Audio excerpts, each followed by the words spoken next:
بسم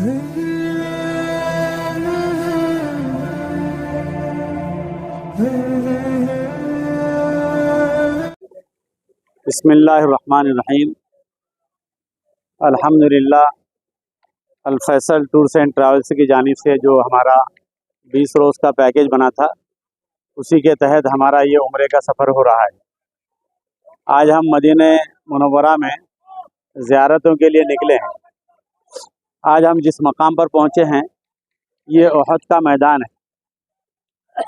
یہاں پر اسلام کی دوسری بڑی جنگ احد جو ہے یہاں پر واقع ہوئی تھی۔ یہ جو پہاڑی نظر آ رہی، اسے زوم کر کے بتاؤ۔ یہ احد کا پہاڑ ہے، وہ سارے جتنا بھی ہے یہ احد کا پہاڑ ہے۔ اور یہ پیچھے جو حصہ نظر آ رہا ہے چھوٹی سی پہاڑی، یہ جبل رمات ہے۔ مختصر آپ کو تاریخ بتا جائے گی، توجہ سے سنیے ذرا۔ دیکھیے تھوڑا آگے آنا، یہ پورے آنا ضروری نہیں ہے، وہ حصہ پورا آنے دو۔ دیکھیے 17 رمضان کو جو ہے جنگ بدر ہوئی تھی، جس کی تفصیل آپ کو بدر کے مقام پر بتائی گئی۔ اور اس جنگ میں جو ہے اللہ تعالیٰ نے مسلمانوں کو فتح و نصرت نصیب فرمائی تھی، اور مشرکین مکہ کو شکست فاش ہو گئی تھی وہاں پر، اور بڑے بڑے سردار ان کے وہاں پر مارے گئے تھے۔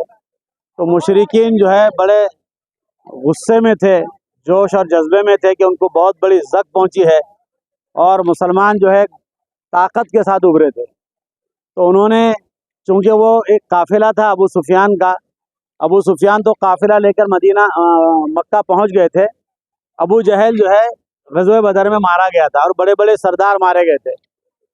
تو ان کو بدلہ لینا تھا، انتقام کی آگ میں وہ جھلس رہے تھے، اور انہوں نے زور و شور سے تیاری کی۔ کیونکہ ابو جہل سردار تھا، وہ مارا گیا تھا، تو اب سرداری جو ہے ابو سفیان کے حصے میں آئی، جو بعد میں ایمان لے آئے۔ ابو سفیان کے سرداری میں مشورہ ہوا، اور بڑے زور و شور کے ساتھ جو ہے جنگ کی تیاری ہوئی۔ اور جو تجارتی راستے تھے جہاں سے مکے والے جایا کرتے تھے، غزوہ بدر کے بعد سب جگہ ناکہ بندی کر دی گئی، اور ان کو جانے پر ان کو دشواری آ رہی تھی۔ تو انہوں نے سب نے طے کیا کہ پوری طاقت کے ساتھ، پوری قوت کے ساتھ ہم جو ہے مسلمانوں پر حملہ کریں گے، اور ہمارے لیے وہ حملہ کرنا ضروری ہے۔ اگر ان مسلمانوں کو ہم خاموش نہیں بٹھائیں گے تو یہ جو ہے پھر ہمیں جینے نہیں دیں گے۔ اس طرح کے آگ بھڑکا رہے تھے وہ۔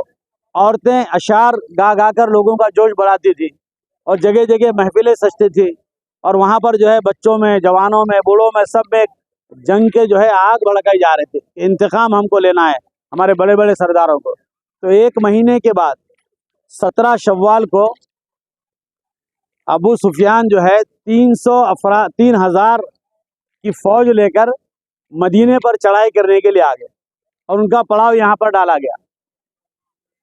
اللہ کے نبی صلی اللہ علیہ وسلم کو جب اس کی اطلاع ملی تو آپ صلی اللہ علیہ وسلم نے کم و بیش 1000 جو ہے صحابہ کرام کی فوج کو تیار کیا، اور وہ جو ہے احد کے میدان میں آئے۔ اس جانب جہاں پر ہم کھڑے ہیں یہ یہاں پر مسلمان تھے، اور دوسرے طرف جو ہے مشرکین مکہ تھے جو اس طرف سے آئے تھے حملہ کرنے کے لیے۔ یہ احد کا پہاڑ ہے، دیکھیے اللہ کے نبی صلی اللہ علیہ وسلم نے 50 تیر اندازوں کو، یہ جبل رمات، یہ جو پہاڑی ہے، اس جبل رمات پر 50 صحابہ کو، تیر اندازوں کو وہاں پر بٹھا دیا تھا کہ چاہے کچھ ہو جائے آپ یہاں سے ہٹنا نہیں۔ اور جب جنگ شروع ہوئی تو ابتدا میں جو ہے مسلمان غالب رہے، اور وہ جب پیچھے ہٹنے لگے، جنگ چلتی رہی، اور مسلمان جب حملہ کرتے رہے وہ پیچھے ہٹتے گئے، دور چلے گئے، تو اوپر جو صحابہ کرام بیٹھے ہوئے تھے انہوں نے یہ دیکھا کہ جنگ تو ہم جیت گئے، اور وہ تو دم دبا کر بھاگ رہے ہیں۔ تو وہاں سے کچھ صحابہ نیچے اتر گئے، کچھ صحابہ تھے انہوں نے کہا کہ نہیں، ہمیں اللہ کے نبی صلی اللہ علیہ وسلم نے حکم دیا ہے کہ ہم یہاں سے نہ ہٹیں، لہذا یہیں پر رہنا۔ لیکن بہرحال کچھ صحابہ وہاں سے ہٹے، اور یہ جب آگے ان کے پیچھے دوڑنے لگے۔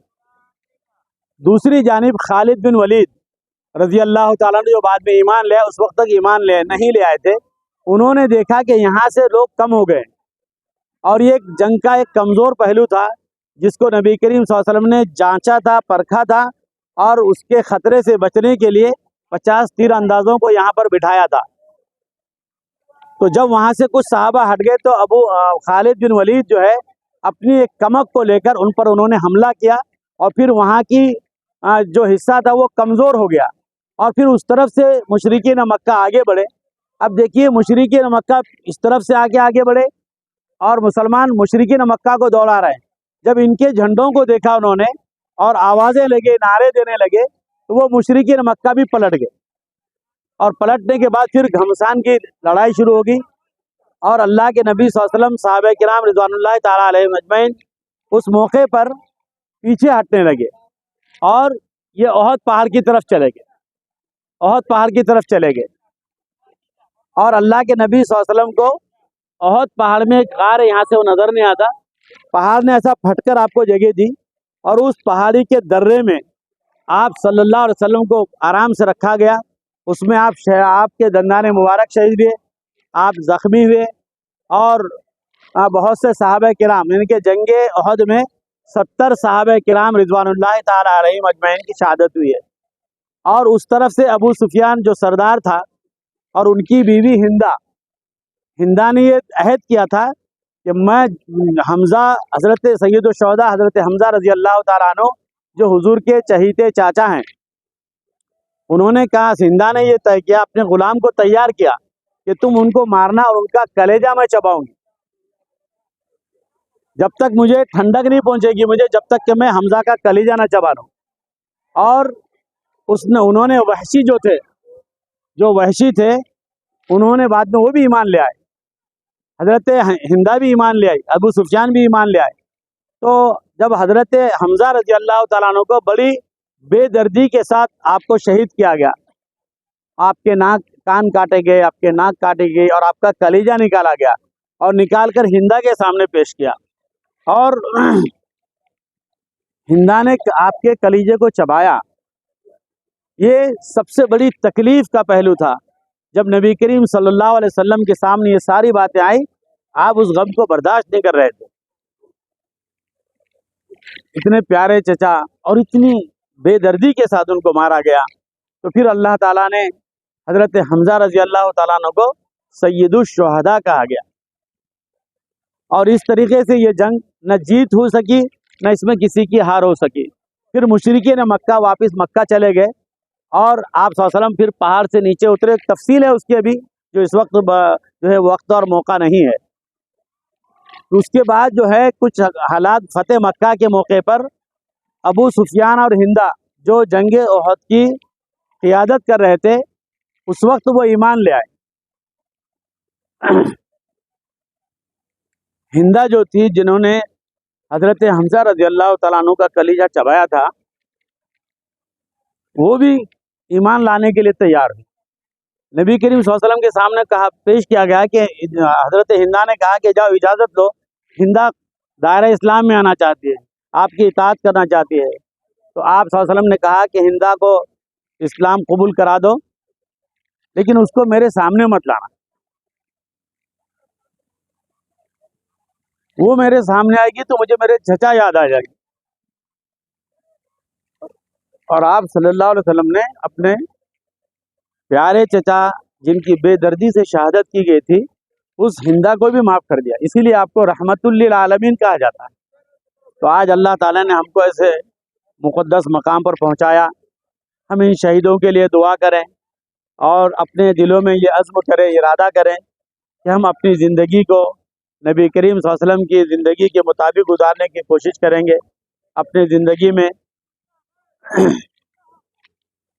آپ صلی اللہ علیہ وسلم کی سنتوں کو زندہ کرنے کی کوشش کریں گے، اور صحابہ کرام رضوان اللہ تعالیٰ علیہم کی طرح ہم بھی اپنے زندگی کو بنانے کی کوشش کریں گے۔ اللہ تعالیٰ ہم کو یہاں پر بلائیں، اللہ تعالیٰ کا ہم شکر ادا کریں، اور دعا کریں کہ ہر مسلمان کو اللہ تبارک و تعالیٰ یہاں پر بلائیں، اور اپنے لیے، اپنے والدین کے لیے، اور یہاں کے شہداء کرام کے لیے، امت مسلمہ کے لیے، اور خاص طور سے ہمارے فلسطینی بھائیو بہنوں کے لیے، ان کے لیے خاص طور سے دعا کریں۔